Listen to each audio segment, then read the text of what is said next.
The main thing is keeping the main thing the main thing. That's even better for a T-shirt than the thing I said earlier that I don't even remember what it is now. I should have written it down. I said something that you said should go on a T-shirt, and seriously, I have no idea. It was the helicopter. You land the helicopter. The world. That says the world is your helicopter pad. The world is your helicopter pad. All right, I'll forget it in 5 minutes, especially because I'm focused on our matchup draft. Week 5, give me the matchup you're looking for. Any team you want, any group you want, anything that you're keeping an eye on this weekend. Let's start in London. Aaron Rodgers versus Brian Flores, defensive coordinator for the Minnesota Vikings. What are we going to get? Is Aaron Rodgers going to figure out this Flores defense is giving everybody troubles, but he's Aaron Rodgers, so I can't wait to see it. We played him in 2018 when Flores was our defensive coordinator, and we created some magic, and there was a couple times where he smiled at us because he knew it was coming, and he beat my sorry brother on like a 50-yard bomb.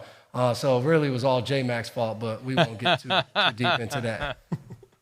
Hey, I'm going to start with the guy that we just saw, the flavor of the moment in the NFL, Jayden Daniels.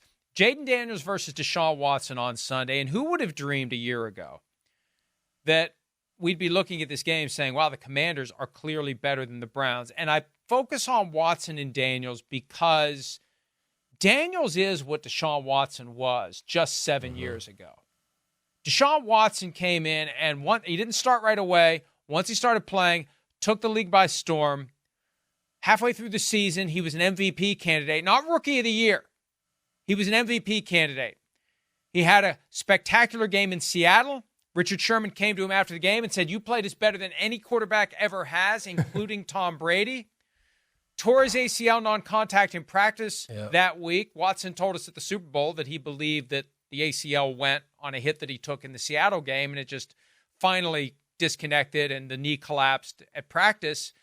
But that's what Jayden Daniels is now. Mm-hmm. Watson, and look, in the grand scheme of things, 7 years is nothing.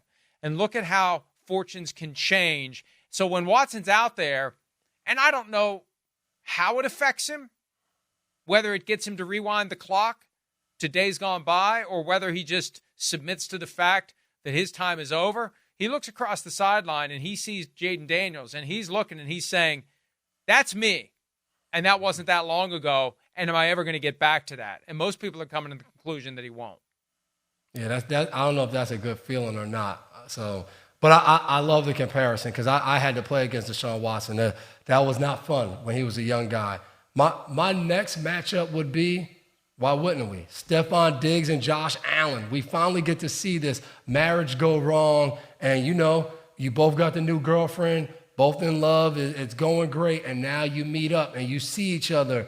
And everybody's going to walk away. But we're all going to look at this game and we're going to say, who had a better game? Who had a bigger impact? So as much as I'm sure both guys will talk about it's the Texans versus the Bills, we all want to see, can Josh Allen be successful against Diggs' team without Diggs? And can Diggs go in and really get after that whole Bills defense with C.J. Stroud? So I'm looking forward to that one.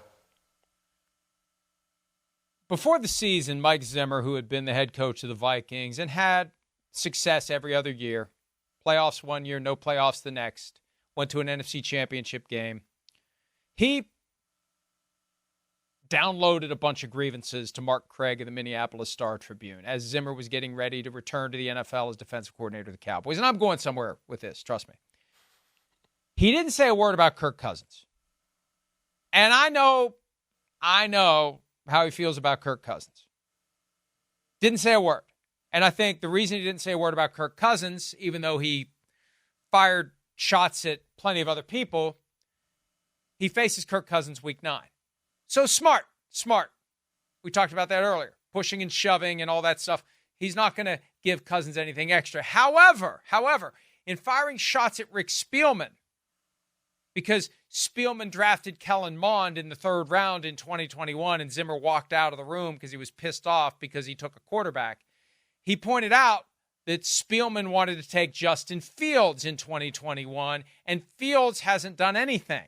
And I say that because Fields gets a chance on Sunday night to do everything to Zimmer's defense without DeMarcus Lawrence, without Micah Parsons. And I guarantee you, If guys are going to make shit up, sorry, London, to get themselves motivated, I suspect Mike Zimmer or someone with the Steelers has pointed out to Justin Fields going into this game on Sunday night, here's what Mike Zimmer said about you. You haven't done anything.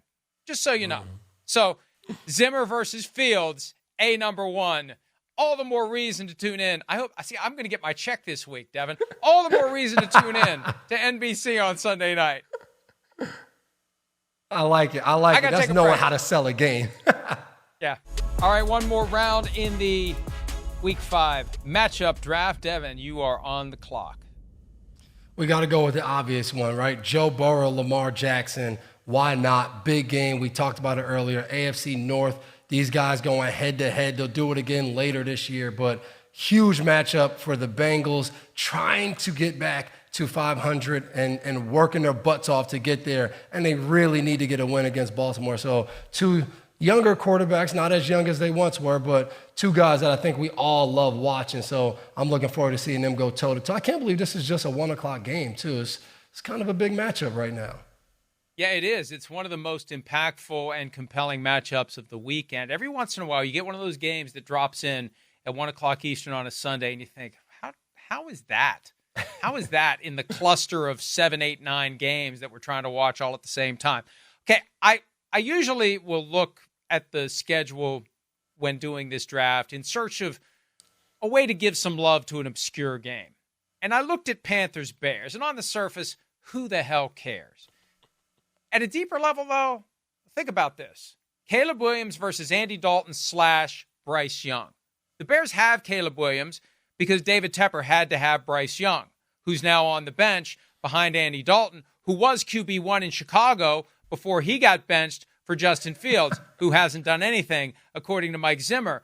And there's some layers and there's some levels here, and it will only heighten the embarrassment that the Panthers have to be feeling because in their zeal to get Bryce Young, they handed the Bears Caleb Williams, who was the first number 1 overall pick of the common draft era at the quarterback position, to go 2-0 at home to start his career. Obscure fact of the day that you didn't want to know. All the fans in Chicago and Carolina are so happy you mentioned this. Everybody else is like, what the hell is he talking about? We do not care about this game. I wanted to give that game a little love. I was going to talk about your Patriots trying to contain Snoop Huntley, who Tyreek Hill also, we didn't play this part. He went on and on about Snoop Huntley. You know what? Before the game on Monday night, he was in the tunnel with Laura Rutledge going on and on about how great the offense was going to be. And we saw how that turned out for the Dolphins. So good luck to the Dolphins in New England master of the media on now. Sunday. Hi, it's Mike Florio. Thanks for watching PFT on YouTube. Hit subscribe for the latest news and analysis from Pro Football Talk.